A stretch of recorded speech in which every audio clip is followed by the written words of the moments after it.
There was something else I was going to say about that. Yes, we could have. I think it'd be good if we had Genesis of the Cybermen. I think it would be good. I think it'd be good if the Doctor, if we found the Doctor on Mondas itself, figuring in an adventure where he discovered the Cybermen actually being created, being made. I like that. Yeah. I'd like to see that.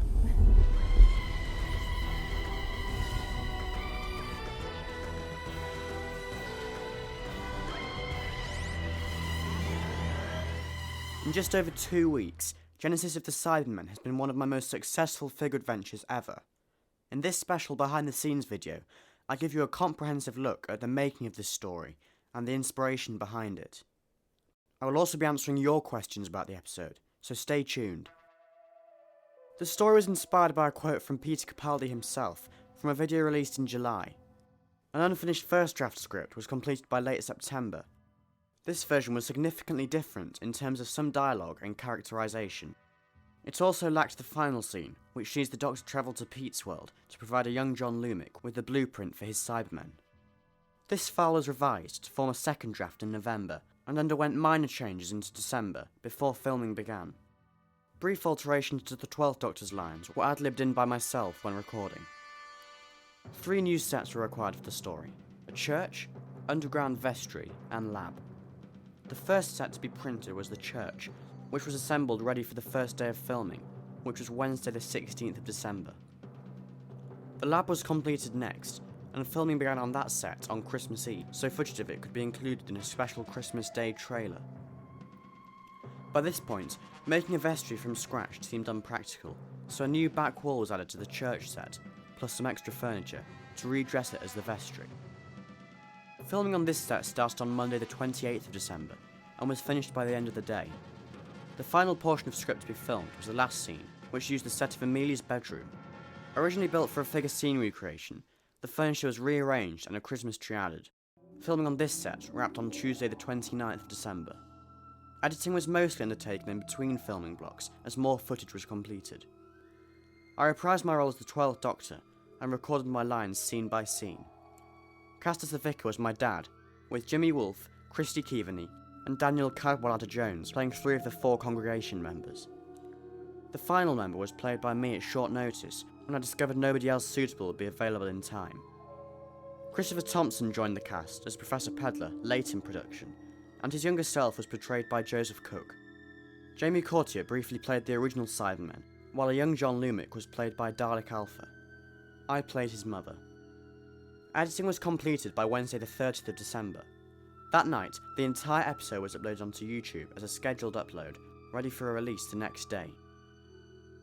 As this story was already heavy on fan service, I decided to stick in loads of references to previous episodes. In the Bleak Big Winter, playing in the church at the very beginning, was sung by Abigail in A Christmas Carol. The Doctor's entrance incorporates the famous line, "Get in the church," originally heard shouted by the 9th Doctor in Father's Day, and Billy Treacy in 5 Who fan sketches. The Mondasian Cybermen make a reappearance, having featured on screen in the 10th Planet and the Big Finish audio Spare Parts. Professor Pedler's lab is full of homages to the Cybermen, including a tomb Cyber Controller head, new series Cybermat, and handles. The Cyber Planner himself was made up from a tomb Cyber Controller body and the Doctor's red helmet from the episode 42. Although mostly unintentional, the Doctor's meetings with Pedler as an old man and young boy parallel with his encounter with Davros in the Series 9 opener. Pedler's name is also a reference, harking back to Kit Pedler, who co-created the Cybermen.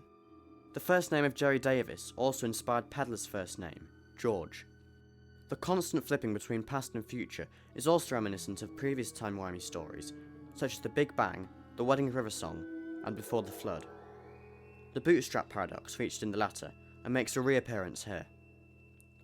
As the church congregation members move down to the vestry, there is a noticeable reference to previous writers of Cyberman scripts in the form of the Vicars of Mondas board. After being informed that John Nathan Turner was heavily involved with writing Silver Nemesis, I quickly added a small book with his name on to make up for the fact that his name was absent from the board. The moral dilemma of whether to kill one life to save millions is a recurring theme in the Capaldi era, presented here in the form of Pedler.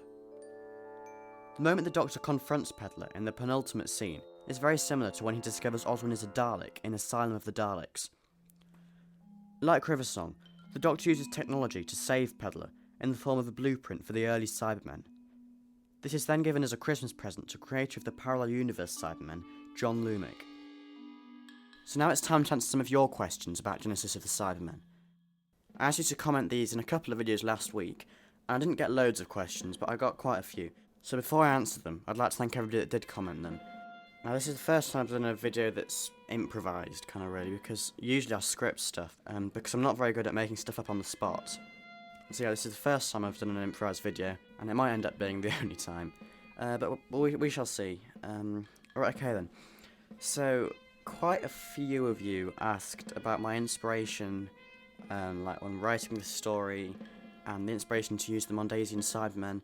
And the main kind of obvious inspiration comes from that quote from Peter Capaldi. I think it was on the fan show, the interview with Crystal, and he basically was talking about, you know, just Doctor Who stuff, and he mentioned how he wanted to see the original Cybermen back in the future, in a future episode in the TV series, and particularly a kind of Genesis episode. Now, I don't know if he's aware of Spare Parts or not, the Big Finish adventure, but obviously this kind of got me thinking a bit, and because it's not something that they would probably do on TV, like, I don't know, that they might consider it, but it's not something that they're going to be doing in the near future anyway.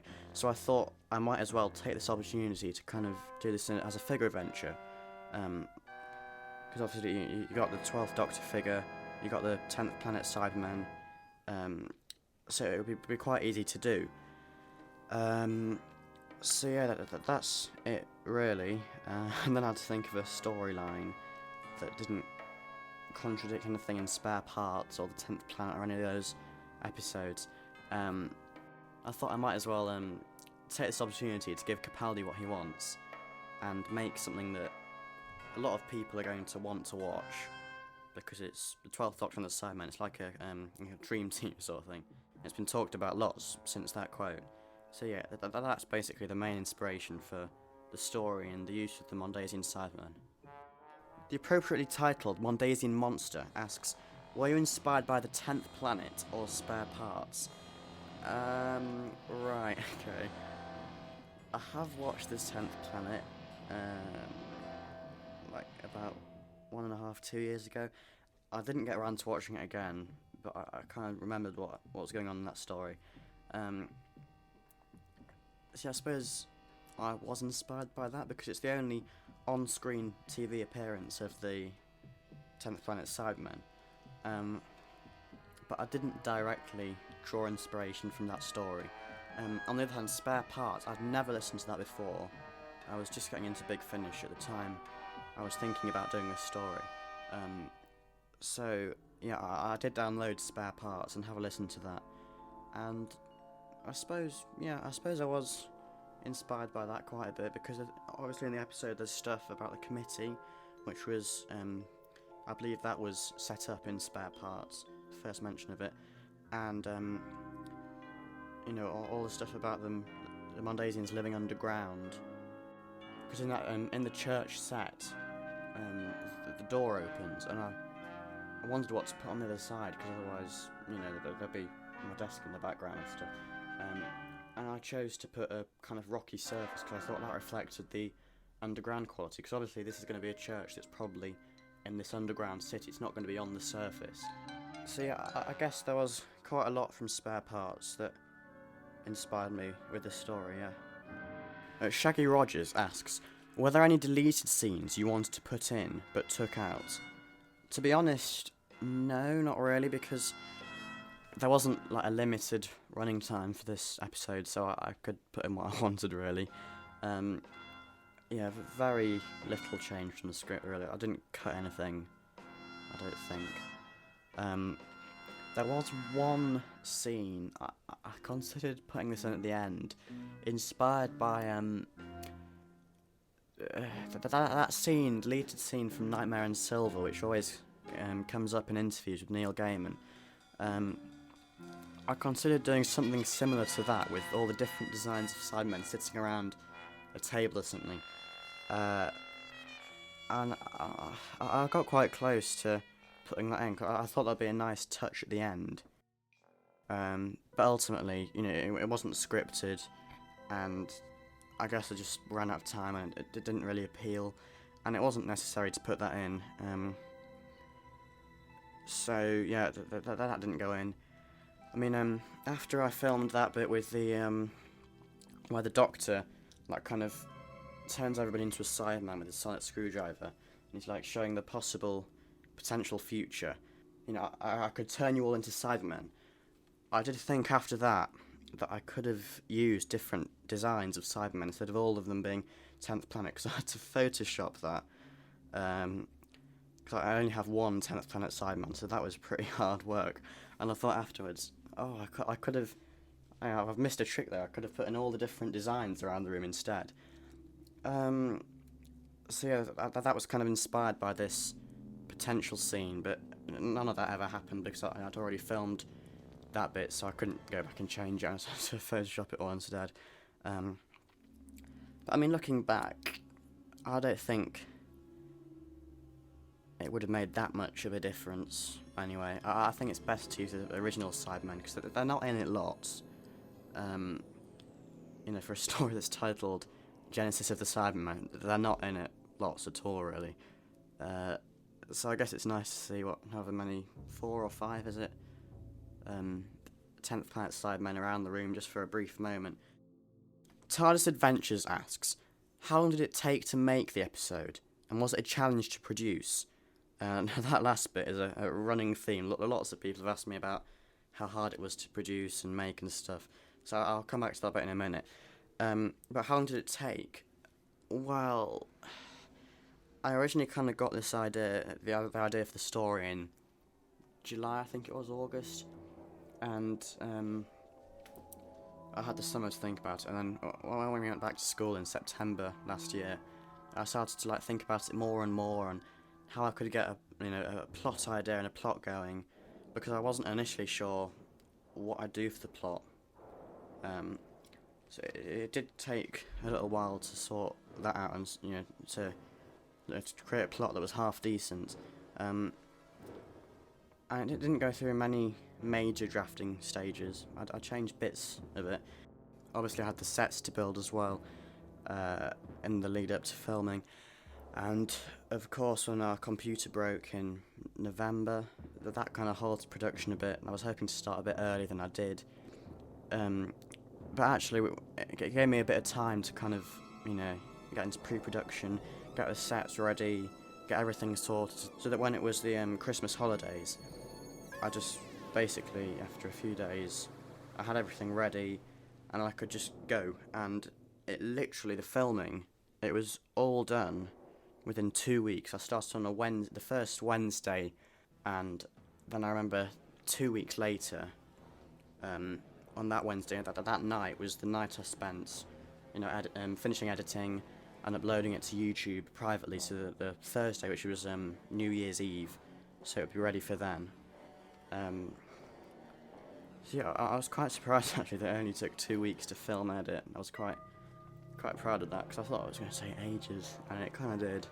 But it was the holidays, so I had a bit more time. I didn't have loads of time because I was revising for trial exams, for GCSEs, but I did have a bit more time to film and edit, and I worked at that quite a bit in those 2 weeks, and it was all done by that Wednesday night.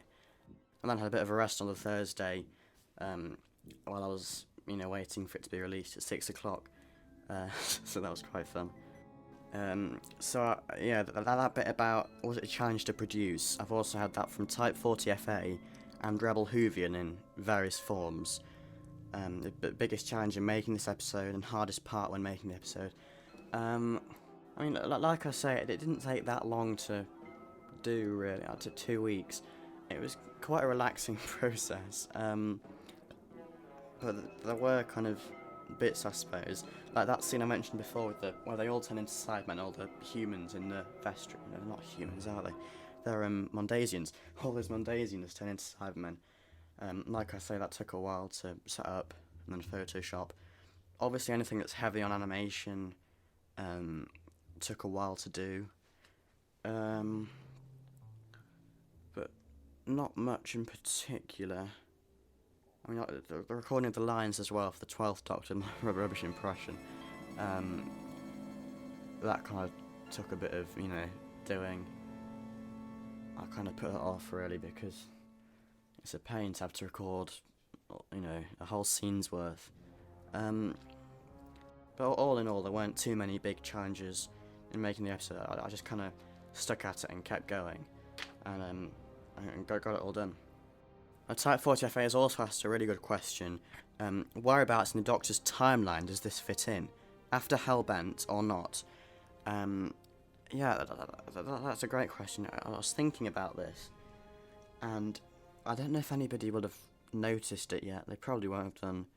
It's quite obscure, but right in the final scene of Genesis of the Cybermen, there is a little tiny reference that I kind of I scripted it, and then I thought, I can turn this into a reference, a sneaky reference for the next story, which is in the Quest for Scobo, which is Dying of the Light.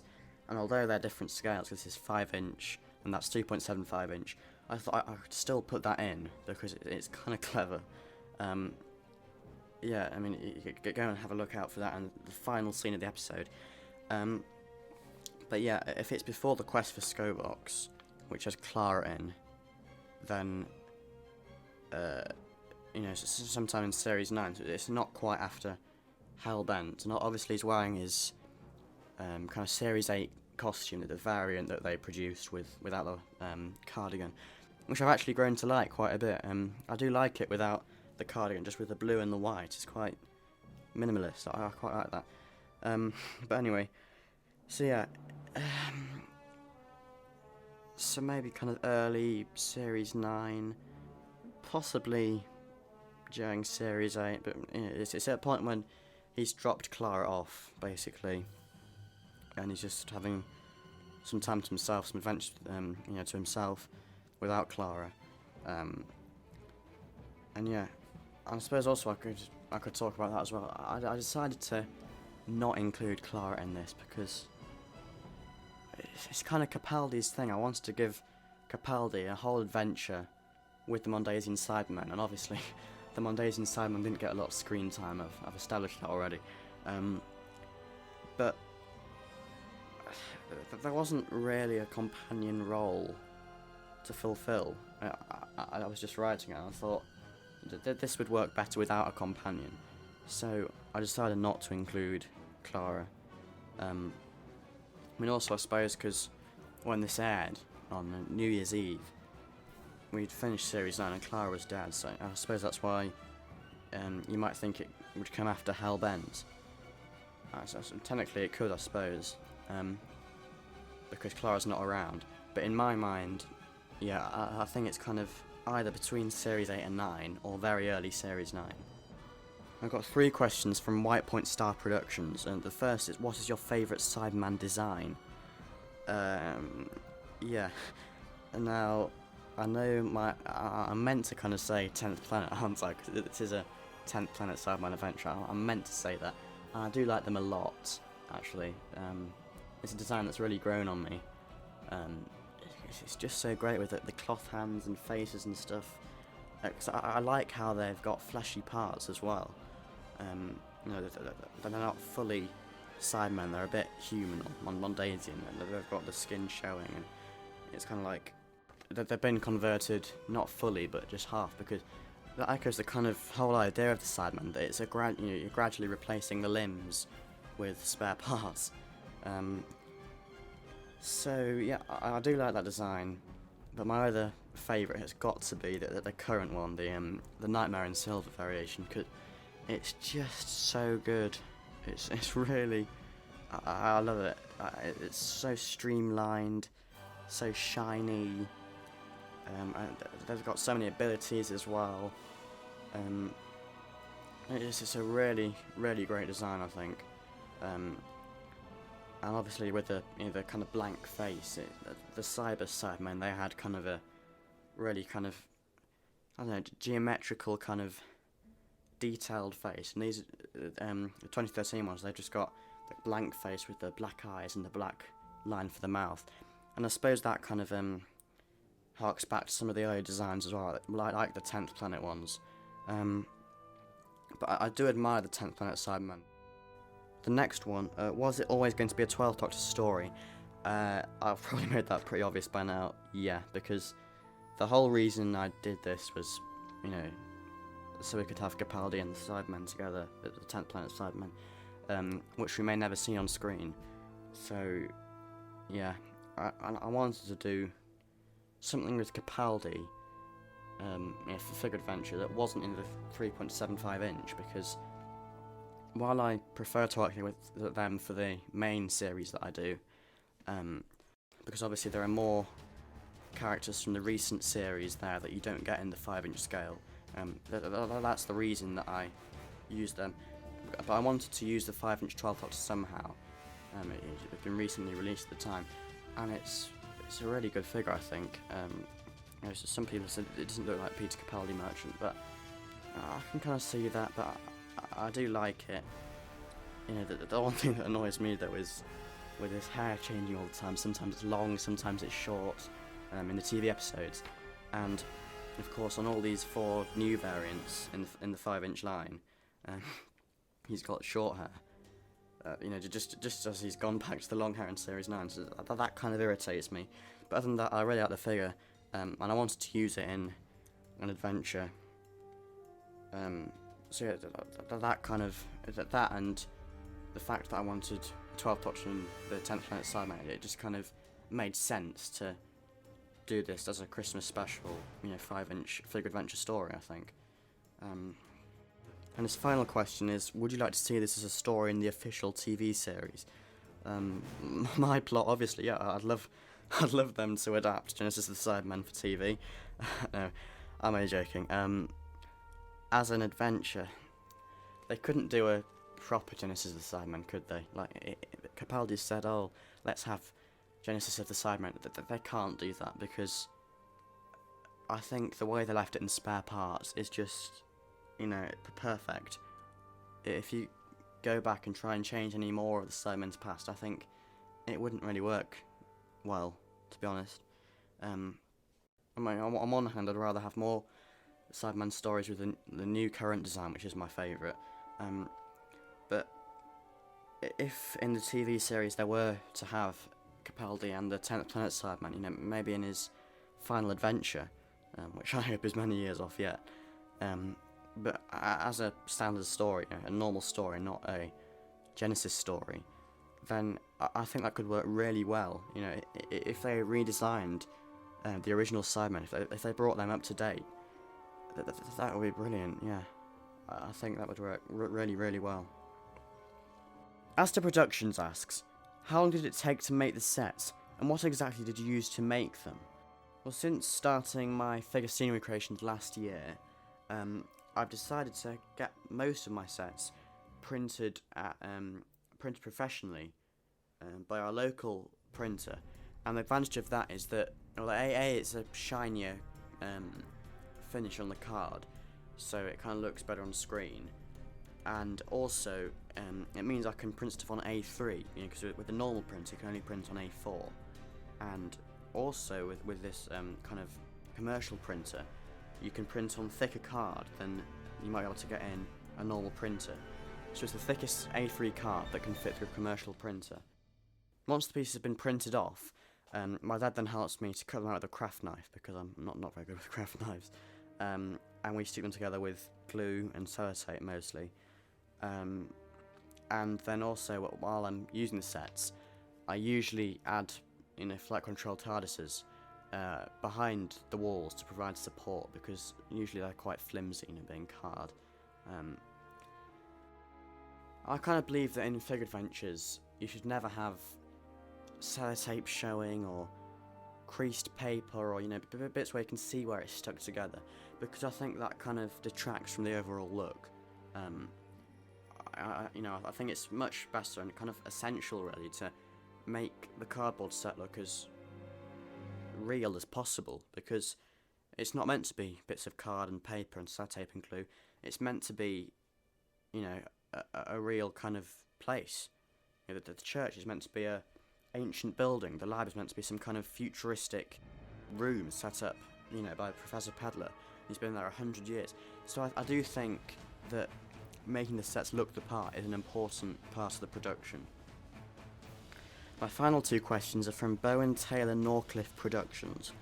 The first one is, which guest voice actor were you most pleased about guessing? Hands down, this has got to be Christopher Thompson. He played Pedler so well, and I approached him quite late actually in production. He was the final voice actor I was to cast, I think, because I think I was originally going to play Pedler myself, or maybe get my dad to do it, but he was doing the vicar. So just out of the blue, really, I thought, who can I get to do this that would sound really good? And I've heard Chris in lots of stuff. It's Patrick Troughton stuff, and then he's also done the impressions of Capaldi as well. And his impressions of Capaldi, that kind of reminded me of the kind of tone of voice I wanted for Professor Pedler. Because obviously he's not actually an old man, Pedler. His body is the child, the child we met in the church. That's physically what he is. But he has kind of aged, and he's got all this technology, cyber technology. So I wanted something that kind of reflect that, and I think Chris did that really beautifully. It sounds great. So the last question: how did the Doctor travel to the parallel universe at the end? Yeah, I'm glad somebody brought this up, because I was asking for stuff, if he's lost a plot hole in the story or something that doesn't fit into Doctor Who canon. I wanted some questions like this. Yeah, I wanted someone to ask this particular one, actually, because even I don't know the answer. But I'll give it a go. I have kind of thought about it a bit. Obviously, the real reason it's in there, to be honest, is because, like I say, the Mondasian Cybermen, they don't get that much screen time in this story.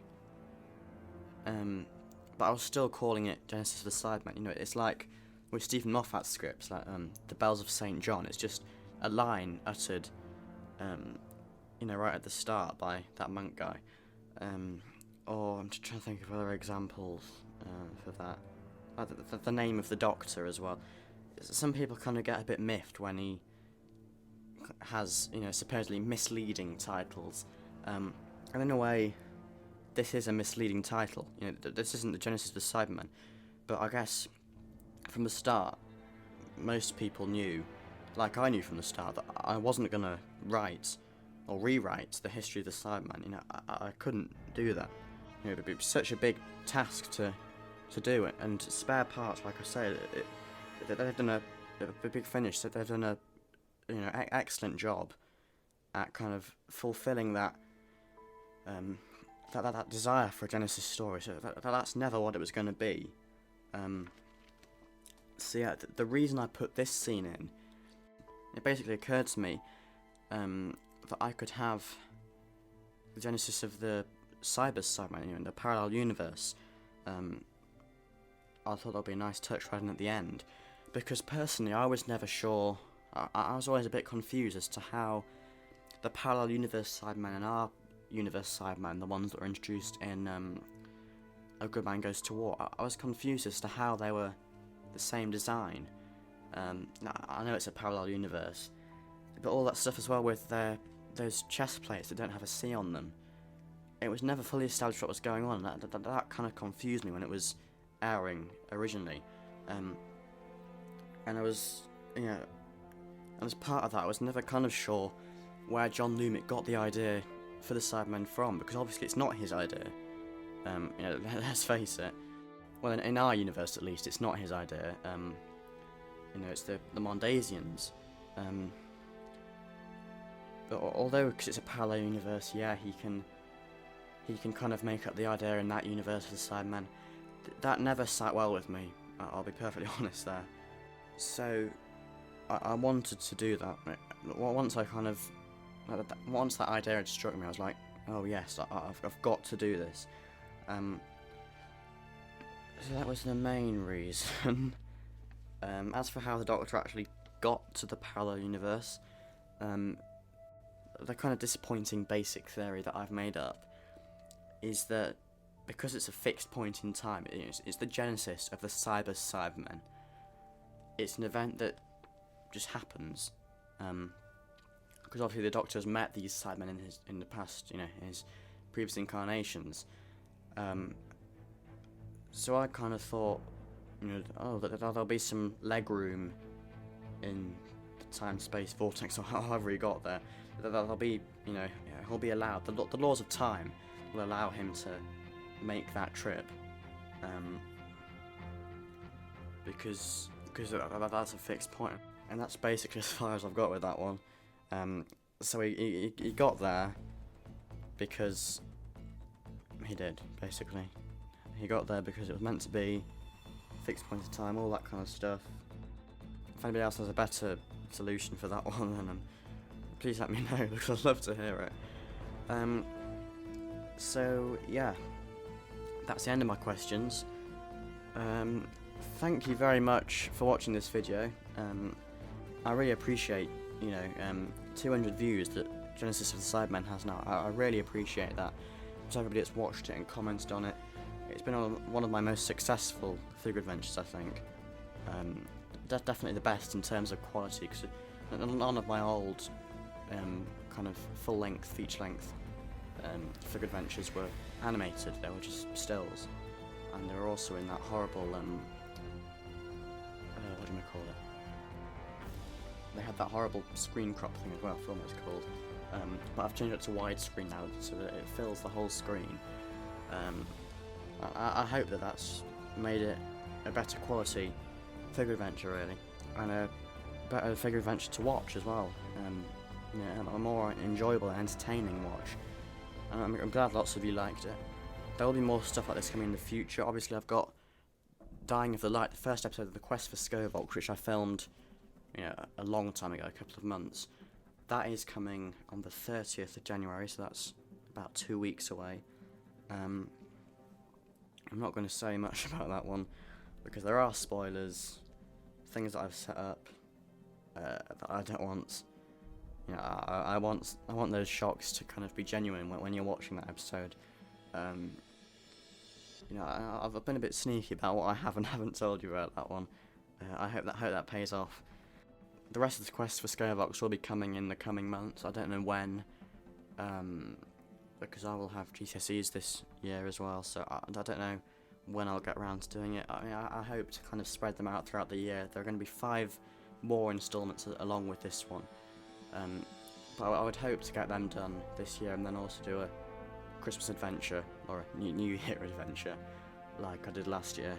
That was very sneaky, calling it a Christmas Special 2015, and releasing it on New Year's Eve. It's the day before 2016. Although, I suppose the Sherlock special, that was kind of branded as the Christmas Special 2015 for a while, and then they moved it to the 1st of January, and I noticed that. So yeah, I'm hoping if this kind of style of behind the scenes question and answer video is successful, then I'm hoping to do one for, each episode of the Quest for Scovox and future figure adventures, because personally I think it's really interesting to find out the backstory and just everything about the production and how it was made and the techniques used and all that stuff, about how it conflicts with the canon and plot holes and stuff like that, and trivia. I just think it's really interesting to get the full story on any episode of Doctor in any form of media, be it a TV episode, a figure adventure, Big Finish audio.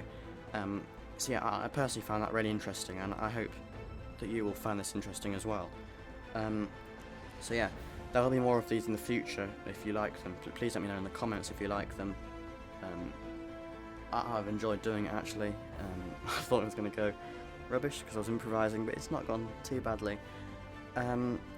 So thank you for watching this behind the scenes Q&A video, and I'll see you next week for a trailer for the first episode of the Quest for Scovox, Dying of the Light.